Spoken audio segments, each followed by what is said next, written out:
بسم الله الرحمن الرحيم. الحمد لله رب العالمين والعاقبة للمتقين والصلاة والسلام على أشرف الأنبياء والمرسلين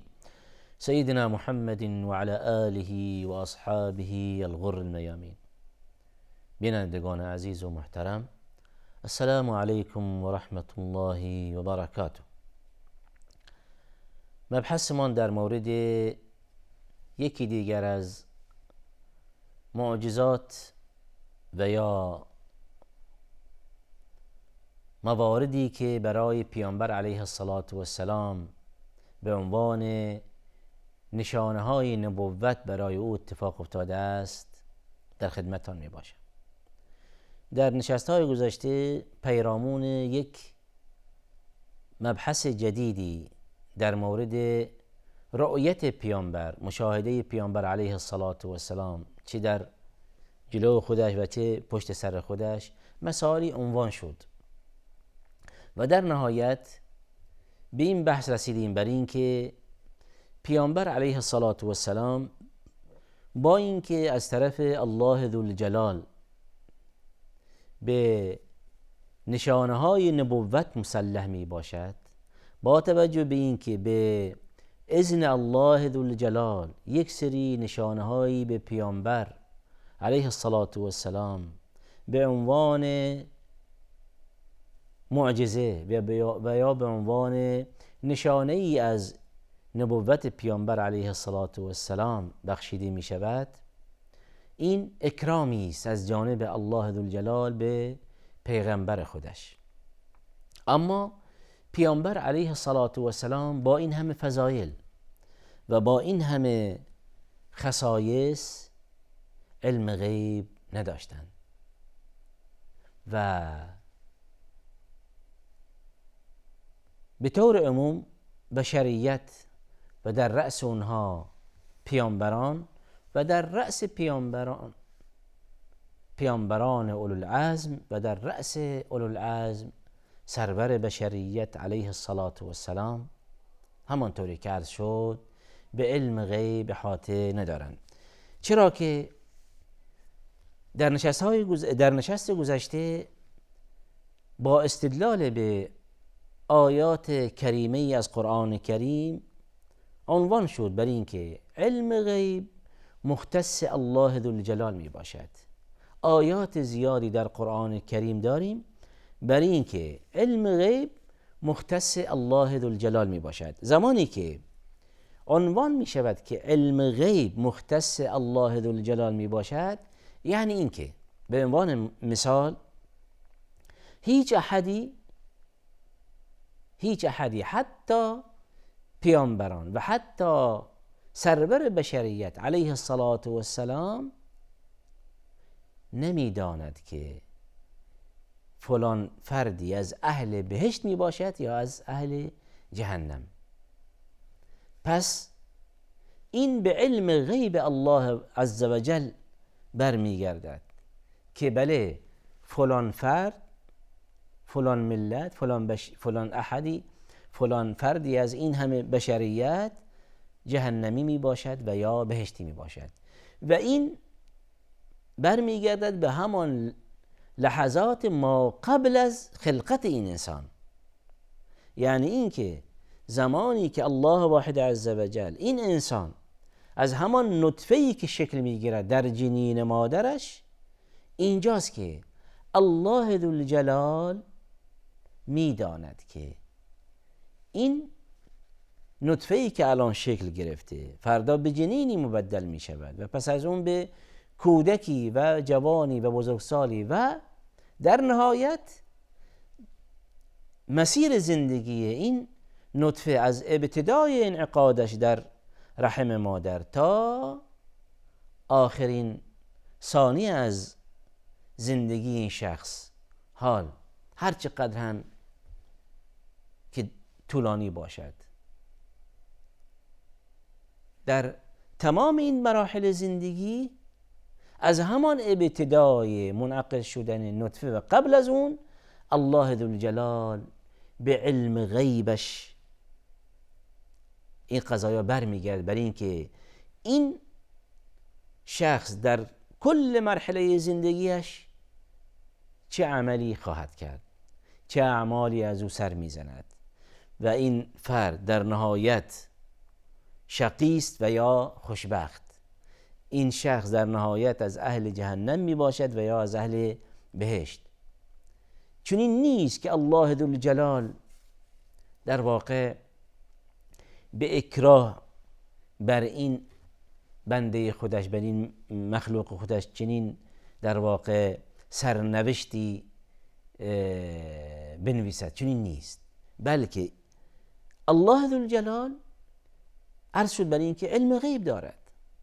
و به خاطر همین علم غیبی که الله ذوالجلال دارند میداند که این شخص در طول مراحل زندگیش چه اعمالی انجام خواهد داد. پس عرض میکنم بر این که زمانی که میگوییم الله ذوالجلال تنهاست که به علم غیب احاطه دارد، این است که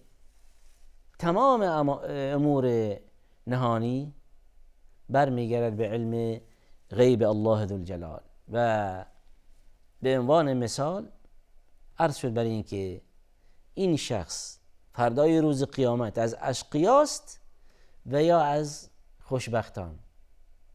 هیچ احدی این را نمیداند، نه بشر عادی و نه پیامبر. این مورد اول. مورد دوم، گاه وقتی این جمله در مطلبی و یا در کتابی این را در واقع مشاهده میکنیم که در نهایت زمانی که یک شخصی چیزی بنویسد و یا اینکه در واقع سخنی و مطلبی ارائه کند، در نهایت ممکن این را بگوید که الله و رسوله اعلم، یعنی اینکه الله و رسولش داناتر هستند و میدانند. این هم زمانی که این جمله اطلاق می شود، چنین نیست که به همان گونه که الله علم غیب دارد پیامبرش هم علم غیب دارد، نه چنین نیست، بلکه مراد مقصود از این جمله الله و رسوله اعلم، یعنی الله و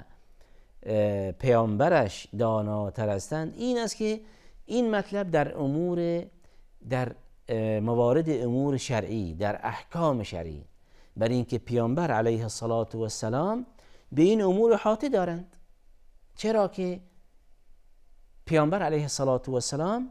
مأمور تبلیغ دین می باشند. از این بابت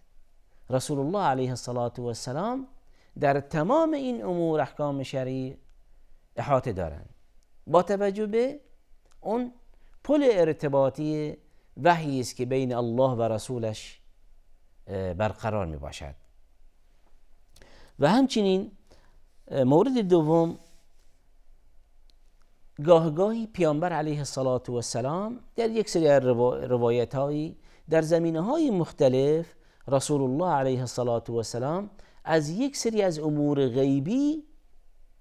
فرمایشی دارند. به عنوان مثال عرض شد بر این که در مورد این که افراد کدام فرد بهشتی می باشد و کدام فرد جهنمی می باشد فقط و فقط به علم الله ذوالجلال برمیگردد. اما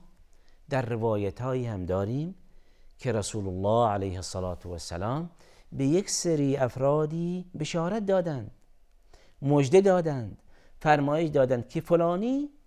بهشتی می باشد. به عنوان مثال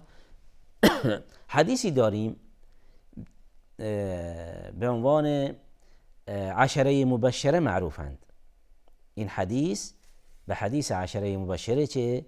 معروف می باشد، یعنی که پیامبر علیه الصلاة و السلام 10 تن از یاران خودش به بهشت بشارت داده و فرمایش دادن. در این روایت چنین آمده است که ابو بکر فی الجنه، عمر فی الجنه، عثمان فی الجنه، علی فی الجنه تا آخر روایت.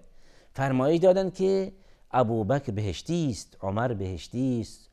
عثمان بهشتی است، علی بهشتی است، سعد و سعید و طلحه و زبیر و ابو عبید، این همه بهشتی اند. 10 یار بهشتی پیامبر علیه الصلاة و السلام مشخص نمودند. حال چرا و چگونه؟ مگر عرض نشد و مگه گفته نمی شود که تنها علم غیب مختص الله ذوالجلال است و این الله ذوالجلال فقط میداند که چه کسی بهشتی می باشد و چه کسی دوزخی؟ حال چرا پیامبر در اینجا فرمایش دادند که 10 یار این 10 یار من بهشتی اند؟ در جواب چنین گفته میشه برای اینکه در این موارد در یک سری از امور غیبی که پیامبر علیه الصلاة و السلام فرمایشاتی دادند، این به اذن الله ذوالجلال، الله عز وجل پیغمبرش را از این موارد آگاه و مطلع می سازد. در نشست گذشته به اون آیه کریمه قرآن کریم اشاره داشتیم که عالم الغیب فلا یظهر علی غیبه احدا الا من ارتضى من رسول. پس اینجاست که الله ذوالجلال پیغمبر خودش را از یک سری امور غیبی آگاه می سازد، از جمله این موردی که اشاره داشتم به اون، یعنی که پیامبر علیه السلام در این روایت فرمایش دادند که بله این 10 یار بهشتی من، و یا اینکه در مورد حمزه عموی خودش رضی الله عنه میفرمایند که سید الشهدا، سرور شهدا می باشد. این لقبی است که رسول الله علیه السلام به حمزه سید الشهدا میدهد. و در مورد الحسنین، 2 نوه پاک خودش، 2 گل خوشبوی خودش، الحسن و الحسین، چی میفرمایند که سیدا شباب اهل الجنه، این 2 تن، این 2 جوان 2 سرور جوانان بهشت می باشند. خب یعنی این که پیامبر علیه السلام ثابت میفرمایند که برای حسن و حسین بهشتی اند. پس اینجاست که این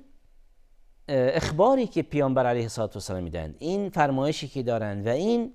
نوید و این بشارت و مژده‌ای که میدهند توسط الله ذوالجلال آگاه و مطلع شده. پس به طور عموم در این زمینه و در زمینه‌های دیگری که رسول الله علیه السلام از یک سری مسائلی در مورد احوال روز قیامت، در مورد روز قیامت،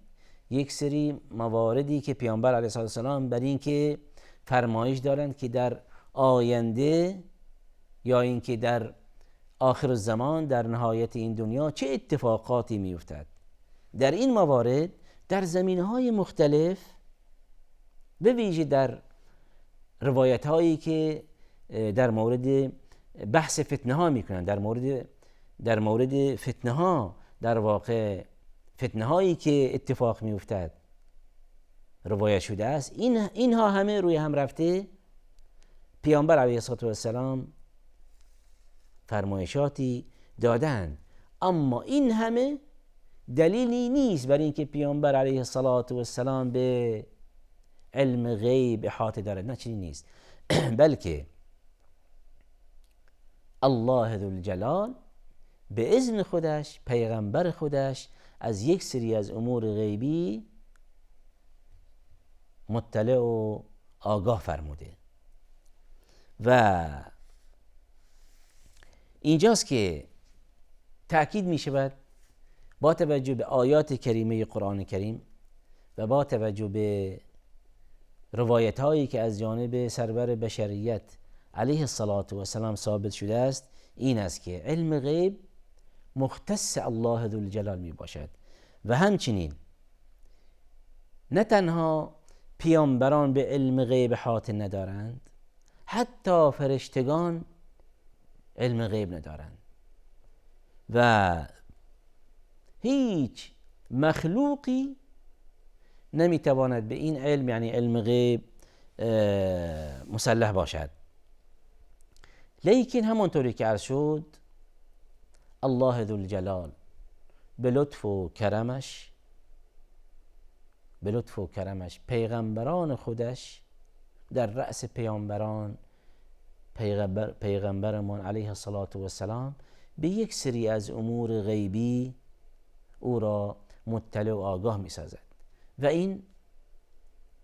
اکرامی است از جانب الله ذوالجلال به سرور بشریت علیه الصلاة و السلام. چرا که این بحثمان بحثی در مورد معجزاتی که برای پیامبر علیه الصلاة و السلام اتفاق افتاده،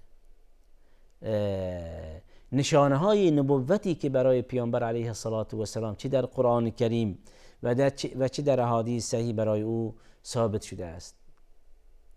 زمانی که به عنوان نشانه ای از نشانه های پیامبر یک جمادی با پیامبر علیه الصلاة و السلام وارد خطاب می شود، خب این برخلاف عرف بشریت، برخلاف اون عرف جماد، برخلاف اون چیزی که مرسوم می باشد و متداول از بین بشریت، برای اینکه یک جمادی، یک نباتی و یا یک حیوانی وارد گفتگو شود با پیامبر علیه الصلاة و السلام. و در نشست‌های گذشته به موارد زیاد اشاره شد برای اینکه یک نخلی، یک درختی وارد گفتگو می شود با پیامبر علیه السلام. حیوان می آید و زانو می زند جلو پیامبر علیه السلام و وارد گفتگو می شود، او را مورد خطاب قرار می دهد. شتری می آید و اشک می ریزد و پیامبر علیه السلام مورد خطاب قرار می دهد که یا رسول الله، صاحب من، مالک من مرا اذیت می کند، از من کار می کشد، اما به من آبی و غذایی و آذوقه‌ای نمی دهد. و نمونه های مختلفی داریم. حال چه کسی این قدرت به پیامبر علیه الصلاة و السلام بخشیده است؟ حال چه کسی این در واقع نیرو به پیامبر علیه السلام بخشیده است که در نهایت یک حیوانی بیاید و با پیامبر علیه السلام وارد سخن شود؟ اون بوته نخلی است که در واقع، یا همون چوب نخلی است که پیامبر علیه السلام روی اون مدتی سالیانی خطبه می‌خواندند به عنوان منبر خودش که از همون چوب نخل درست شده بود. اما زمانی که پیامبر علیه السلام از همان چوب نخل جدا می شود، همون چوب نخل، همون تنه نخل وارد گریه می شود، اشک می ریزد، ناله می کند و پیامبر مورد خطاب قرار می دهد و در نهایت پیامبر صلی الله علیه و سلم دست مبارکش روی همون در واقع قرار می دهد و او را آرام می کند. اینها همه روی هم رفته به عنوان نشانه های پیامبر علیه الصلاة و السلام ثابت شدند و این نشانه های پیامبر از قدرت خود پیامبر نیست، بلکه از اون نیرویی است و اون قدرتی است و اون در واقع لطف و کرمی است که الله ذوالجلال به پیغمبرش دارد. و آخر دعوانا ان الحمد لله رب العالمین.